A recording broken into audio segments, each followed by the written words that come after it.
A transição energética afeta a taxa de câmbio? Essa foi a pergunta que eu procurei responder na minha publicação na internet no Economics. É importante porque se o câmbio movimenta, como a gente tem presenciado nos últimos anos aqui no Brasil, nosso custo de vida é afetado. Quando o câmbio deprecia, se torna mais caro importar mercadorias. Então, se a transição energética causa esse efeito, é relevante a gente descobrir. Eu sou Lucas, professor e pesquisador de economia, e apresento hoje os resultados da minha pesquisa. O câmbio tem dois movimentos, dois efeitos sobre a economia. O primeiro, como eu já adiantei, é sobre o nosso poder de compra. A gente passa a comprar menos se o câmbio deprecia. O segundo é sobre as empresas. Muitas empresas, para investir, elas têm que importar máquinas e equipamentos de outros países. Se o câmbio está depreciado, e por depreciado eu quero dizer reais por dólar, na taxa de R$ 5 por dólar, ou 6, ou 7, ou 8 reais, sempre que o câmbio sobe, a gente diz que ele está depreciado, se depreciando.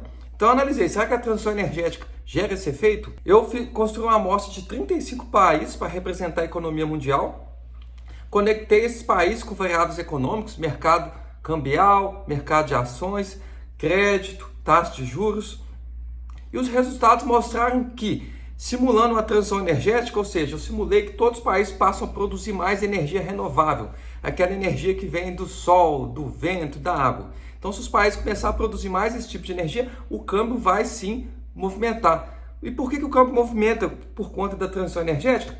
O câmbio ele é sensível a vários efeitos econômicos. Se países produzem mais, se entra capital ou sai capital do país, se a Selic, a taxa de juros sobe ou desce, o câmbio é muito sensível. Então, a transição energética, que significa produção de mais energia renovável, que vai modificar a estrutura de economias, provavelmente vai afetar o câmbio. Por isso que eu levantei essa pergunta nesse artigo.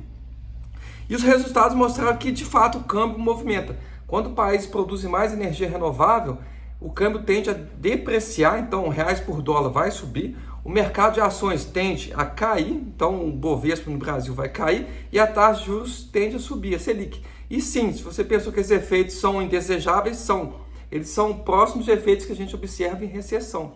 Então, os meus resultados mostraram que a gente pode ter uma recessão econômica ao mesmo tempo que a transição energética está se movimentando, ela está progredindo. E como que isso afeta as nossas vidas? Uma recessão econômica, o mercado de trabalho tende a criar menos empregos, os salários tendem a ser menores, é mais difícil, principalmente para jovens, encontrar novos empregos.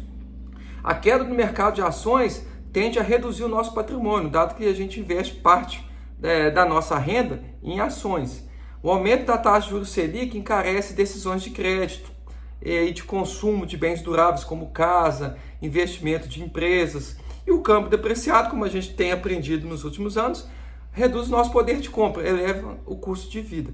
Então, a transição energética pode gerar todos esses efeitos e dificultar um pouco a nossa vida. Gostou do conteúdo? Siga o canal para mais conteúdos parecidos.